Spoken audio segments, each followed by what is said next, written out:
지금 중국에서는 한때 상류층이라 불리던 사람들이 하루가 멀다 하고 파산 신청을 하고 중국을 떠나고 있습니다.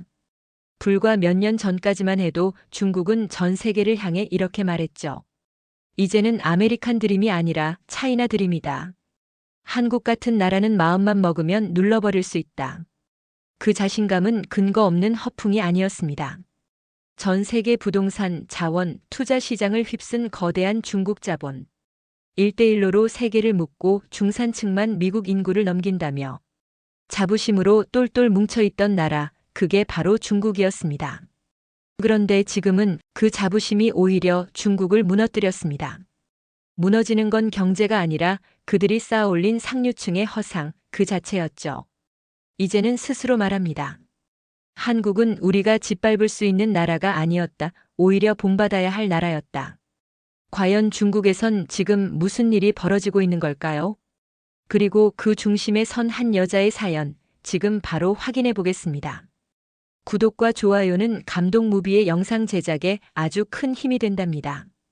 저는 중국 상하이에서 47년을 살아온 류샨이라고 합니다. 하지만 지금 저는 한국행 비행기 안에 앉아 있어요. 왜 제가 여기 있는지 아세요? 제가 20년 전에 비웃었던 그 친구가 한국에서 보내온 한 장의 사진 때문입니다. 그 사진 속에는 제가 꿈꿔왔던 모든 것이 들어있었거든요. 안정된 일자리, 웃고 있는 가족, 그리고 미래에 대한 희망까지. 한때 저는 중국 상류층이었습니다. 고급 아파트에 살았고 고급 차를 끌고 명품백을 들고 다녔죠. 딸을 해외로 유학 보낼 정도로 여유로웠어요. 그런데 지금은 어떻게 됐을까요? 제 자산의 80%가 하루아침에 사라졌습니다. 운영하던 카페는 문을 닫았고 딸은 취업을 포기했어요. 그리고 저는 지금 모든 것을 버리고 한국으로 향하고 있습니다. 도대체 무슨 일이 일어난 걸까요? 왜 중국의 상류층들이 줄줄이 파산하고 한국으로 떠나고 있는 걸까요? 그리고 왜 제가 20년 전에 무시했던 그 나라가 지금은 제 마지막 희망이 된 걸까요? 저는 2004년부터 상하이에서 부동산과 금융 투자를 시작했습니다. 그때만 해도 중국은 세계의 공장이었죠. 돈이 물처럼 흘러들어왔어요. 류샨, 너는 정말 운이 좋다. 친구들이 늘 하던 말이었습니다. 맞아요, 운이 좋았어요. 아니, 그렇게 생각했습니다. 2010년대 초반 저는 상하이 시내 고급 아파트 3채를 소유하고 있었어요. 매년 임대료만으로도 중산층 연봉의 2배를 벌었죠. 남편과 함께 운영하던 투자 포트폴리오도 순탄했습니다. 그때 저희 커뮤니티에서는 한국을 우습게 여기는 분위기였어요. 한국? 거기가 뭐 있어? 중국 하나의 성보다도 작잖아. 한류라고? 일시적인 거야. 우리 문화가 훨씬 깊고 웅장하다고. 저도 그렇게 생각했습니다. 중국이 세계 2위 경제대국인데 한국 같은 작은 나라가 뭘 할 수 있겠어요? 하지만 2019년부터 뭔가 이상한 신호들이 보이기 시작했습니다. 제가 투자했던 아파트 단지에서 미완공 소식이 들려왔어요. 건설사가 자금난에 빠졌다는 거였죠. 일시적인 문제야. 곧 해결될 거야. 저는 그렇게 생각했습니다. 하지만 그게 시작이었어요. 2020년 코로나가 터졌습니다. 그리고 2021년부터 본격적인 악몽이 시작됐죠. 제 주변 상류층 지인들이 하나둘씩 파산 소식을 전해왔어요. 류샨, 나 이번에 정말 큰일 났어. 대출받아서 산 아파트가 미완공이야. 은행에서 추가 대출을 거절했어. 이자도 못 갚겠어. 상류층이라고 생각했던 사람들이 줄줄이 무너져 내리기 시작했습니다. 그때 깨달았어요. 한국의 상류층과 우리의 차이점을. 한국 사람들은 대부분 실물 자산과 안정적인 직업을 기반으로 부를 쌓았더라고요. 기술, 제조업, 서비스업에서 실질적인 가치를 만들어내면서 말이죠. 하지만 우리는 어땠을까요? 부동산 투기와 금융 레버리지에만 의존했던 거예요. 실체가 없는 거품 위에 올라선 상류층이었던 겁니다. 그 순간 소름이 돋았어요. 저 역시 그 거품 위에 있었다는 걸 깨달았거든요. 2022년 봄, 제 일상이 흔들리기 시작했습니다. 소유하고 있던 상가 건물에서 임차인들이 하나둘씩 떠나기 시작했어요. 코로나 이후 매출이 급감했다는 이유였죠. 사장님, 정말 죄송합니다. 더 이상은 버틸 수가 없어요. 고급 의류 매장을 운영하던 임차인이 눈물을 글썽이며 말했습니다. 임대료를 조금 깎아주시면 안 될까요? 하지만 저도 은행 대출 이자를 갚아야 했어요. 임대료를 깎아줄 여유가 없었습니다. 그해 여름 더 충격적인 일이 일어났어요. 제가 투자했던 오피스텔 단지가 미분양 상태로 방치됐다는 소식을 들었습니다. 분양가의 30%를 계약금으로 냈는데 그 돈이 그대로 묶여버린 거예요. 이런 일이 어떻게 가능해? 저는 개발사에 항의하러 갔습니다.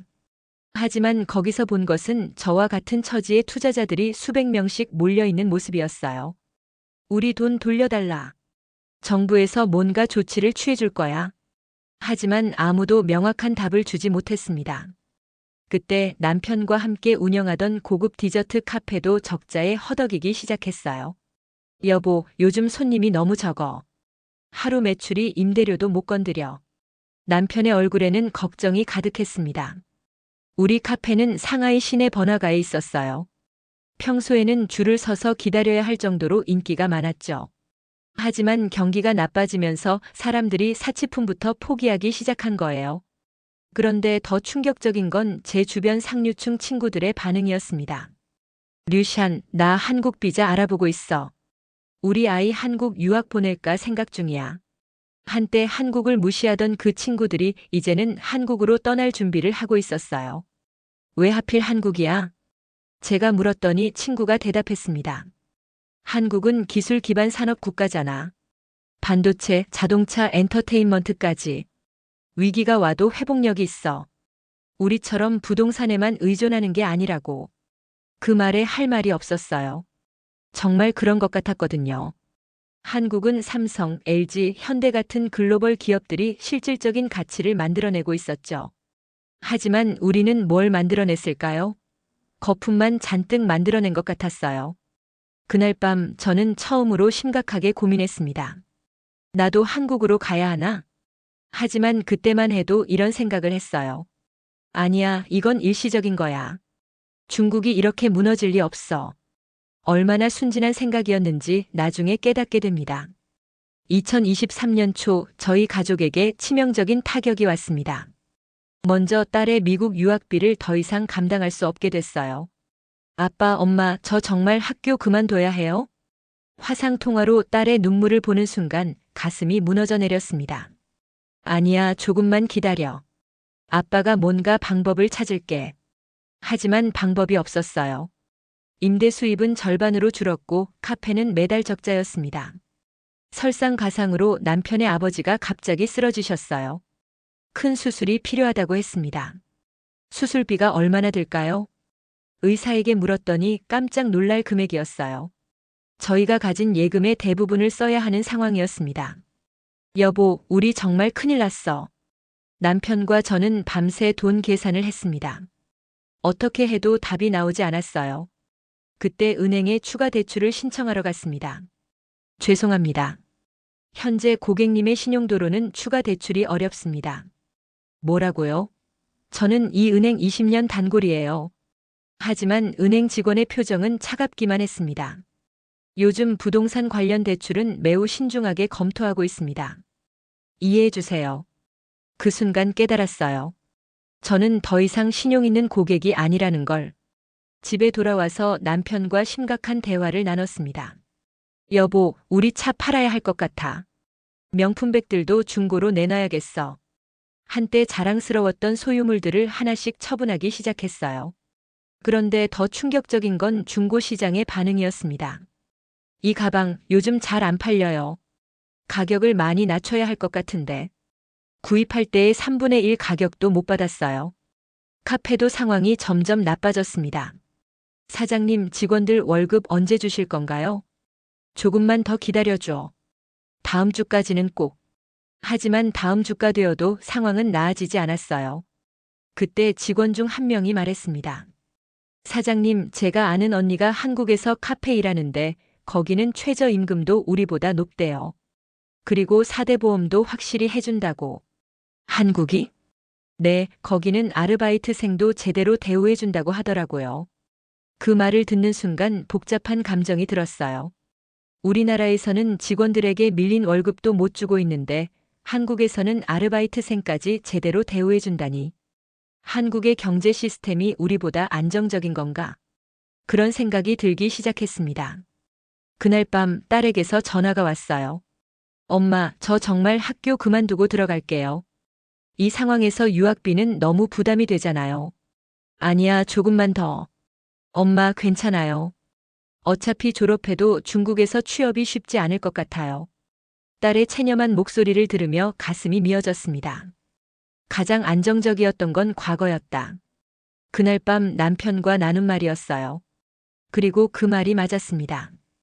2023년 여름 딸이 미국에서 돌아왔습니다. 엄마, 저 왔어요. 공항에서 딸을 보는 순간 마음이 무거웠어요. 꿈을 접고 돌아온 딸의 표정이 어두웠거든요. 괜찮아, 여기서 다시 시작하면 돼. 하지만 현실은 그렇게 호락호락하지 않았습니다. 딸은 졸업을 한 학기 앞두고 돌아왔기 때문에 학위도 없는 상태였어요. 그래도 영어 실력과 해외 경험이 있으니까 어디든 취업할 수 있을 거라고 생각했습니다. 얼마나 순진한 생각이었는지. 딸은 2달 동안 100곳이 넘는 회사에 이력서를 냈어요. 엄마, 오늘도 떨어졌어요. 왜? 내 스펙이면 충분히 좋은데. 요즘 경기가 너무 안 좋대요. 신입사원 뽑을 여유가 없다고. 매일 밤 딸의 한숨 소리를 들으며 가슴이 아팠습니다. 그런데 어느 날 딸이 저에게 보여준 건 충격적이었어요. 엄마, 이거 봐요. 딸이 보여준 건 SNS 화면이었습니다. 한국에서 일하는 또래 친구들의 게시물이었어요. 이 친구는 제 미국 대학 동창이에요. 지금 한국에서 일하고 있는데 드라마처럼 진짜 기회가 많아 보여요. 화면 속에는 깔끔한 오피스에서 웃고 있는 친구의 모습이 있었습니다. 여기 봐요. 회사에서 교육도 지원해주고 야근하면 야근 수당도 확실히 준대요. 그리고 이 친구는 처음에 인턴으로 들어갔는데 6개월 만에 정직원이 됐어요. 딸의 목소리에는 부러움이 가득했어요. 한국은 능력만 있으면 기회를 주는 시스템인 것 같아요. 나이나 배경보다는 실력으로 평가받는다고. 그 말을 들으며 우리의 현실과 비교하게 됐어요. 중국에서는 딸처럼 스펙이 좋은 아이도 취업이 안 되는데 한국에서는 기회와 재도전의 여지가 있다니. 엄마, 나 한국어 배우고 싶어요. 한국어를? 네, 거기서 일해보고 싶어요. 여기서는 미래가 안 보여요. 딸의 말에 할 말이 없었습니다. 그때 딸이 보여준 또 다른 SNS 게시물이 있었어요. 이 친구는 한국에서 스타트업을 시작했어요. 정부에서 창업 지원도 해주고 실패해도 재도전할 수 있는 분위기래요. 우리나라에서는 한 번 실패하면 끝이잖아요. 하지만 한국은 달라요. 그 순간 깨달았습니다. 한국의 청년들은 다양한 기회와 재도전의 가능성을 가지고 있지만 우리 중국의 청년들은 구조적인 실업과 체념 상태에 빠져 있다는 걸. 딸아, 정말 한국 가고 싶어? 네, 엄마. 여기서는 아무리 노력해도 벽이 느껴져요. 하지만 한국은 노력하면 결과가 따라오는 것 같아요. 그날 밤 남편과 이야기했습니다. 여보, 우리 딸이 한국 가고 싶다는데. 한국이라. 예전에는 우리가 한국을 무시했잖아. 하지만 지금 보니까 거기가 더 희망적인 것 같아. 남편도 고개를 끄덕였어요. 맞아. 요즘 보니까 한국 시스템이 우리보다 훨씬 합리적이야. 그 순간 20년 전 기억이 떠올랐습니다. 저에게는 한국으로 간 친구가 한 명 있었거든요. 이란. 20년 전 제 절친이었던 친구의 이름이었습니다. 2003년 이란이 저에게 말했던 게 기억났어요. 류샨, 나 한국 가려고 해. 한국? 왜? 거기서 일자리를 구했어. 건설 회사인데 기술 배우면서 일할 수 있대. 그때 저는 이란을 말렸습니다. 미쳤어? 중국이 얼마나 발전하고 있는데. 왜 굳이 한국까지 가? 중국에 있으면 더 좋은 기회가 많을 거야. 하지만 이란은 고집을 부렸어요. 아니야, 한국에서는 외국인도 공평하게 대우해준다고 했어. 실력만 있으면 인정받을 수 있대. 그런 건 말일 뿐이야. 현실은 다르다고. 저는 이란을 비웃었습니다. 한국 같은 작은 나라에서 뭘 할 수 있겠어요? 류샨, 나중에 후회할 거야. 이란이 떠나면서 마지막으로 한 말이었어요. 그리고 20년이 지났습니다. 이란은 지금 어떻게 살고 있을까? 갑자기 궁금해졌어요. 연락처를 찾아서 메시지를 보냈습니다. 이란, 나 류샨이야. 잘 지내고 있어? 몇 시간 뒤 답장이 왔어요. 류샨, 오랜만이야. 나 한국에서 잘 살고 있어. 지금 뭐 하고 있어? 건설 현장 팀장이야. 한국 영주권도 받았고. 그 순간 충격을 받았습니다. 이란이 보내온 사진을 보니 깔끔한 작업복을 입고 건설 현장에서 웃고 있는 모습이었어요. 그리고 배경에는 거대한 아파트 단지가 보였습니다. 우와, 정말 멋지다. 여기서는 기술자를 정말 존중해줘. 월급도 꾸준히 오르고 복지도 좋아. 그리고 우리 아이들 교육도 무료야. 대학까지 부담 없이 보낼 수 있어. 이란의 메시지를 읽으며 복잡한 감정이 들었어요. 20년 전에 제가 비웃었던 그 선택이 옳았다니. 류샨, 너는 어떻게 지내? 나는 요즘 좀 힘들어. 솔직하게 털어놨습니다. 부동산 투자 실패, 카페 적자, 딸의 취업난까지. 그럼 한국 와. 여기서는 다시 시작할 수 있어. 내가? 응, 나이가 문제가 아니야. 기술만 배우면 돼. 정부에서 외국인 교육 프로그램도 많이 지원해줘. 이란의 제안에 심장이 뛰기 시작했어요. 정말 가능할까? 물론이야. 한국은 일할 의지가 있는 사람에게는 기회를 줘. 나이든 외국인도 차별하지 않아. 그때 이란이 보내온 또 다른 사진이 있었어요. 가족들과 함께 한강에서 치킨을 먹고 있는 모습이었습니다. 모두 행복해 보였어요. 이게 내가 꿈꿔왔던 삶이야. 마음속으로 중얼거렸습니다. 안정된 일자리, 가족과의 시간, 그리고 미래에 대한 희망. 그땐 내가 웃었지. 20년 전 이란을 비웃었던 제 모습이 부끄러웠어요. 그런데 지금은 부럽기만 해. 그날 밤 남편에게 이란 이야기를 했습니다. 여보, 20년 전에 한국 간 내 친구 있잖아. 응, 이란? 그 친구가 지금 한국에서 정말 잘 살고 있어. 남편도 놀라워했어요. 정말? 그럼 우리도 생각해 볼까? 처음으로 진지하게 한국행을 고려하기 시작했습니다. 2023년 가을 드디어 결정을 내려야 할 때가 왔습니다. 카페는 더 이상 버틸 수 없는 상황이었어요. 3개월째 임대료를 밀리고 있었고 직원들 월급도 제때 주지 못했습니다. 사장님, 저희도 생활이 있어서. 직원들의 눈빛이 원망스러웠어요. 당연한 일이었죠. 모두 모여봐. 저는 직원들을 불러 모았습니다. 정말 죄송합니다. 카페 문을 닫아야 할 것 같아요. 순간 직원들의 표정이 어두워졌어요. 밀린 월급은 꼭 드릴게요. 제가 다른 방법을 찾아서라도. 눈물이 났습니다. 제 손으로 시작한 사업을 제 손으로 끝내야 한다니. 그날 오후 카페 내부를 혼자 둘러봤어요. 정성스럽게 인테리어했던 공간들 하나하나 고심해서 선택했던 가구들. 이 공간이 내 마지막 자존심이었는데 카운터에 앉아서 주변을 바라보니 감회가 새로웠습니다.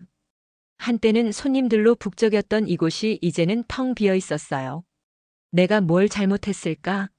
스스로에게 물어봤습니다. 사실 큰 잘못은 없었어요. 열심히 일했고 성실하게 살았습니다. 하지만 시대가 바뀐 거죠. 한국의 자영업자들은 어떨까 생각해 봤어요.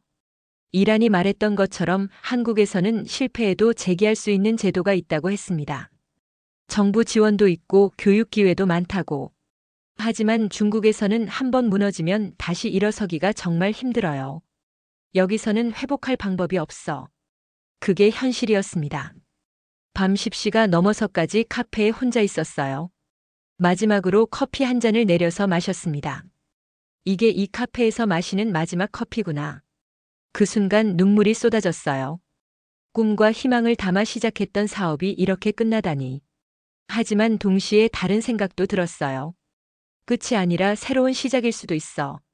이란의 말이 계속 머릿속에 맴돌았거든요. 한국에서는 다시 시작할 수 있어. 카운터에 엎드려서 한참을 울었습니다. 부끄러웠어요. 상류층이라고 자부했던 제가 이렇게 무너져 내리다니. 하지만 동시에 해방감도 느꼈습니다. 이제 더 이상 잃을 것도 없어. 그렇다면 정말로 새로운 도전을 해볼 수 있지 않을까요? 집에 돌아가서 남편과 딸에게 말했습니다. 카페 문 닫기로 했어. 엄마. 딸이 안쓰러운 표정으로 저를 바라봤어요. 하지만 포기하는 건 아니야. 우리 한국 가자. 정말? 응, 이란이 도와준다고 했어. 거기서 새로 시작해보자. 그날 밤 가족 회의를 했습니다. 한국 가면 처음에는 힘들 거야. 언어도 배워야 하고. 하지만 여기서는 미래가 안 보여. 그래, 어차피 여기서도 바닥이야. 그럼 희망이 있는 곳으로 가자. 드디어 결심했습니다. 한국행을. 2024년 초 저는 이란에게 진지한 연락을 했습니다. 이란, 나 정말 한국 가고 싶어. 뭐든 할 수 있어. 류샨, 진심이야? 응, 여기서는 정말 답이 안 보여. 이란은 현실적인 조언을 해줬어요. 일단 관광 비자로 와서 상황을 보는 게 좋겠어. 그리고 한국어부터 배워야 해. 한국어 공부는 어떻게 해? 온라인 강의도 있고 한국 와서 학원 다니는 방법도 있어. 이란은 구체적인 계획을 제시해줬습니다. 기술학원에서 요리나 제과제빵 배우면 취업 비자 받기 쉬워. 제과제빵? 응, 너 카페 운영했잖아. 그 경험 살릴 수 있어. 그 말에 희망이 보이기 시작했어요. 그리고 딸은 어떻게 해? 한국어 능력 시험 준비해서 대학 입학하는 방법도 있고 취업하는 방법도 있어. 정말? 응, 한국은 외국인에게도 교육 기회를 많이 줘. 장학금 제도도 잘 되어 있어. 이란의 설명을 들으며 점점 확신이 들었어요. 한국은 정말로 이민자에게도 안정된 제도와 교육을 제공하는 나라였습니다. 그럼 우리 가족 모두 갈 수 있어? 물론이지. 단계적으로 하면 돼. 집에 돌아와서 가족들과 상의했습니다. 어떻게 생각해? 딸이 가장 적극적이었어요. 엄마, 저는 찬성이에요. 여기서는 정말 미래가 안 보여요. 남편도 고개를 끄덕였습니다. 여보, 우리 나이에 이민이라니 상상도 못했지만 지금 상황에서는 그게 최선인 것 같아. 그날부터 본격적인 준비를 시작했습니다. 먼저 한국어 공부부터 시작했어요. 안녕하세요. 감사합니다. 기초적인 인사말부터 배웠습니다. 딸은 온라인으로 한국어 강의를 들었고 저는 근처 학원에 등록했어요. 어머, 중국분이세요? 요즘 중국에서 한국어 배우러 오는 분들이 많아요. 학원 선생님의 말이었습니다. 정말요? 네, 특히 사업하시던 분들이 많이 와요. 한국에서 새로 시작하려고. 그 말을 듣고 놀랐어요. 저와 같은 처지의 사람들이 많다는 거잖아요. 한국이 그렇게 좋나요? 네, 제도가 잘 되어 있어서 외국인도 살기 좋아요. 한국어 공부하면서 한국 문화도 많이 접했어요. 드라마도 보고 뉴스도 봤습니다. 정말로 체계적이고 안정적인 사회 시스템을 가진 나라였어요. 여기가 우리의 새로운 희망이 될 수 있을까? 매일 그런 생각을 했습니다. 6개월 후 드디어 한국행 항공편을 예약했어요. 이란, 우리 다음 달에 가. 정말? 잘했어. 내가 공항에서 마중 나갈게. 20년 만에 이란을 다시 만날 생각에 설렜습니다. 그리고 동시에 걱정도 됐어요. 정말 잘할 수 있을까? 하지만 이미 늦었어요. 중국에서는 더 이상 희망을 찾을 수 없었거든요. 짐을 정리하면서 과거를 정리했습니다. 한때 자랑스러웠던 명품들, 부동산 서류들. 이제는 다 필요 없었어요. 새로운 시작이야. 그렇게 스스로를 다독였습니다. 드디어 한국으로 떠날 날이 정해졌습니다. 2024년 9월 15일 인천국제공항으로 향하는 비행기에 탔습니다. 짐은 생각보다 적었어요. 캐리어 2개가 전부였습니다. 엄마, 무겁지 않아요? 딸이 제 짐을 들어주려고 했어요. 괜찮아, 어차피 새로 시작하는 거니까. 공항 대기실에 앉아서 주변을 둘러봤습니다. 저희 가족 말고도 한국으로 가는 중국인들이 꽤 많이 보였어요. 다들 새로운 삶을 찾아가는 사람들이구나. 그런 생각이 들었습니다. 탑승 게이트 앞에서 딸이 저에게 말했어요. 엄마, 여긴 떠나도 돼. 거긴 기다려줄 거야. 뭐라고? 한국은 우리를 기다려줄 것 같아요. 노력하는 사람에게는 기회를 주는 나라잖아요. 딸의 말에 가슴이 뭉클했어요. 그래, 우리 잘할 수 있을 거야. 비행기에 탑승하면서 마지막으로 중국 땅을 바라봤습니다. 47년을 살았던 곳이었어요. 추억도 많고 아픈 기억도 많은 곳. 안녕, 중국. 마음속으로 작별 인사를 했습니다. 비행기가 이륙하자 창밖으로 상하이 시내가 보였어요. 한때 제가 상류층이라고 자부했던 그 도시가 점점 작아져 갔습니다. 정말 돌아오지 않을 수도 있겠구나. 그런 생각이 들었어요. 2시간 반의 비행 시간 동안 많은 생각을 했습니다. 20년 전 이란을 비웃었던 일, 중국이 최고라고 믿었던 시절, 그리고 모든 것이 무너져 내린 지난 2년. 인생이 참 아이러니해. 한때 무시했던 나라가 이제는 제 마지막 희망이 되었으니까요. 비행기 창밖으로 한국 땅이 보이기 시작했습니다. 저게 우리의 새로운 터전이야. 남편이 창밖을 가리키며 말했어요. 네, 이제 정말 새로 시작하는 거네요. 딸도 기대와 걱정이 섞인 표정이었어요. 인천공항에 착륙하는 순간 저는 창밖을 보며 마지막으로 말했습니다.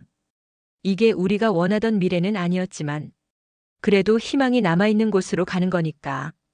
공항에서 이란이 마중 나와 있었어요. 류샨, 정말 왔구나. 20년 만에 보는 이란의 모습은 많이 달랐어요. 더 건강해 보였고 무엇보다 표정이 밝았습니다. 이란 고마워. 뭐가 고마워. 이제 시작이야. 이란의 차를 타고 서울로 향하면서 창밖 풍경을 봤어요. 깔끔하게 정리된 도로, 질서정연한 건물들, 체계적인 도시 시스템. 정말 다르구나. 중국과는 확실히 다른 느낌이었어요. 류샨 힘들겠지만 한국은 노력하는 사람에게는 반드시 기회를 줘. 이란의 말에 고개를 끄덕였습니다. 응, 나도 열심히 할게. 그날 밤 숙소에서 가족들과 이야기했어요. 어때, 후회되지 않아? 아니요, 엄마. 오히려 희망이 생겨요. 딸의 말이 제 마음을 대변해 주었어요. 47년을 살았던 중국을 떠나 한국에 온 것. 이게 정답인지는 모르겠지만 적어도 여기서는 노력할 가치가 있어 보였습니다. 한국은 지금도 누군가의 마지막 희망이 되고 있었어요. 그리고 저희도 그 누군가 중 하나가 된 거죠. 지금 저는 한국에서 새로운 삶을 시작한 지 6개월이 됐습니다. 쉽지 않아요. 언어도 어렵고 문화도 다르죠. 하지만 희망이 있어요. 제과제빵 학원을 다니면서 기술을 배우고 있고 딸은 한국어 능력 시험을 준비하고 있어요. 남편도 이란의 도움으로 건설 현장에서 일하기 시작했습니다. 처음에는 힘들었지만 한국 사람들이 정말 친절하게 도와줘요. 이웃들도 따뜻하고 무엇보다 노력하면 결과가 따라온다는 게 느껴져요. 한때 상류층이라고 자부했던 제가 이제는 이민자가 되었습니다. 하지만 부끄럽지 않아요. 새로운 도전을 하고 있으니까요. 여러분은 어떻게 생각하세요? 제가 한 선택이 옳았을까요? 그리고 여러분이라면 어떤 선택을 하셨을까요? 댓글로 여러분의 생각을 들려주세요. 오늘의 사연은 여기까지입니다. 시청해주셔서 감사합니다. 구독과 좋아요 부탁드려요. 내일도 또 다른 사연으로 찾아뵐게요. 이상 감동무비였습니다.